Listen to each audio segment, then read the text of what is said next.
Prvo mi dozvolite da se zaista zahvalim gradu Senti na tom što od prvog trenutka ovaj projekat podržavaju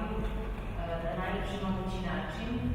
a jedna sjajna motorka koja je prosto u decembru prošle godine krenula da kontaktira nas arheologe iz Mađarske,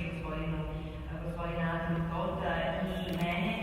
i mi smo nekako se odmah našli u toj priči i počeli da kažem, razvijemo neku malu strategiju da vidimo na koji način bi se zaista moglo dalje krenuti u priču koja bi nam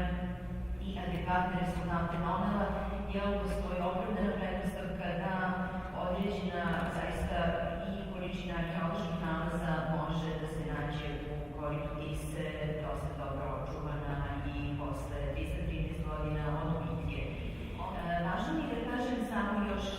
da gospodin Silil Dvorski, koji nije došao i bio u mogućnosti da dođe, on je potpisao ovaj protokol o saradnji, znači u pitanju je protokol, to nije zvaničan dokument državi, ali za nas više nego dovoljno da mi pokrenemo saradnju, znači te 4 nevladine organizacije, on je potpisao, tako da u stvari imat ćemo zaista od